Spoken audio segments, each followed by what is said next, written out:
Of us knew who was speaking. I just think it's ironic that we all sat next to each other. Very nice, like a panel. Yeah, and I share with Salman many things. Sorry about that. Among which the fact that Baruch and Yoni were our Shad Chaim, my wife and myself, and I share a birthday. So he said he's old. I'm 5 years older. Do the math.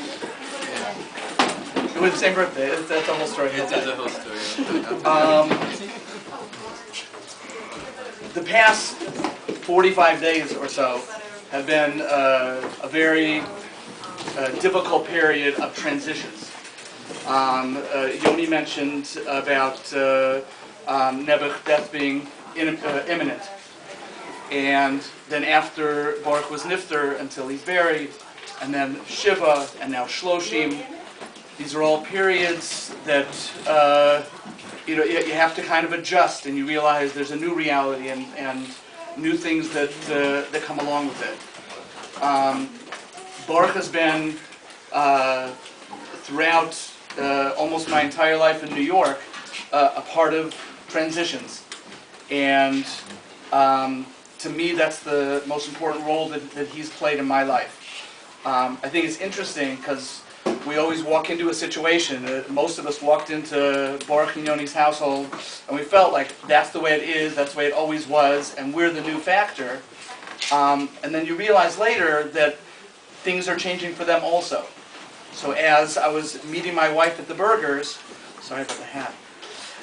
As I was meeting my wife at the Burgers, behind the scenes, around that same time, Yoni had mentioned during Shiva that Baruch was sick for approximately 24 years. In Mitzvah Hashem in January, my wife and I will be celebrating our 24th anniversary. So almost the entire time that we've known him, that I've known Baruch, he'd been going through his own transitions of dealing with finding out that he had a certain situation, finding out he had difficulties, finding out what it meant, what the implications were for the future. And three particular points where Baruch intervened, the two of us intersected during transitions. Shortly after our wedding, about 22 years ago, my brother had been inspired by the wedding, never been to an Orthodox wedding before, and wanted to go to Eretz Yisrael and go on a summer program with Or Sameach, and Baruch helped fund that. And then my brother wanted to come to New York to be able to learn at Or Sameach in Monsey, and Baruch helped fund that. And that was a big turning point for my brother in terms of realizing that he wanted to live a Jewish life, that this was important to him. He ended up marrying a nice Jewish girl, and Baruch Hashem, they have two lovely children. All these different things are schuyos for Baruch's neshama. And that was one aspect of transition. Later, we were able to turn the table a little bit. Baruch started realizing he wasn't, about 15 years ago, able to get out and about. He didn't really have a reason to get out of the house so much. So Baruch Hashem, I had the privilege of being able to be his chavrusa. He came to Rabbi Lieb's yeshiva, which was in Rabbi Sherer's shul, and he was walking with a cane at that point, and he had such an impact, not only on me learning. Of course, he would say, I don't have such a good head, I don't understand. Meanwhile, he'd give tremendous insights and really help me understand what was going on in whatever sugi we were learning. But just him being there and his presence in the Beis Medrash had such a hashpah on the Bachrim, on the Rebbeim, that by the end of that year they were so touched that they wanted to honor Baruch with an award, just to let him know how much he'd done for them just by coming to the Beis Medrash learning. Then about 10 years ago, shortly after 9/11, I realized for many reasons that I needed to stop working in New Jersey and start working in Brooklyn. And I got, through tremendous hashgacha pratis, a job where I was working full time only till 3 o'clock.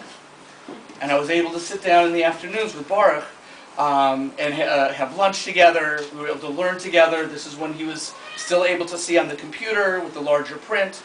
And it just, as these different changes went through, we saw these changes taking place, whether it's changes with my brother, changes with myself, ending up in such a wonderful marriage, changes with him, giving him a reason to get out of the house, and the changes as he realized that he wasn't able to do as much as he wanted.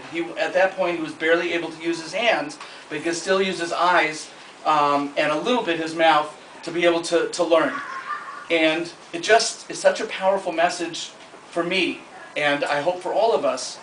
No matter what the situation is, if it changes, if it gets better, if it gets worse, there's always what to do to make the most of it, to try to adjust, to try to see the tov that's in it and the chesed that Hashem is doing for each of us as individuals as we go through these changes.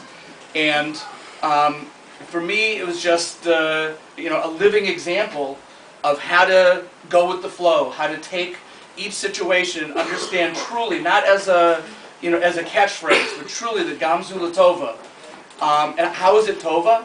That if you take the situation and you make it tova, you try to make the best of it, you do as much as you can, you're not expected to do everything. Baruch always said we're not expected to do everything, but we have to do as much as we can. And through each of these stages over the past 24 years, I always saw Baruch doing as much as he could. And I wish I could have done more. When I was asked, I was here. I wish I could have spent more time being here and being with him and helping Yoni and the family. But I did the best I could, and I hope it's an inspiration for me and for all of us as we move forward to understand that we have to just do our best. We don't have to be perfect, but as the transitions take place, take a step back, realize what the situation is, as Baruch always did, find the good in it, and try to make the most of it. And in Mitzvah Hashem, whatever we do, all of our maisim, all of our learning, all of our growth in our children, Mitzvah Hashem, our grandchildren, it should all be a schus for his neshama. They should get, as my friend Michal said, as close to the Kisei HaKavod, as close to Hashem, as he was davuk b'Hashem during his life. He should be that much closer to Hashem in his everlasting life. Amen.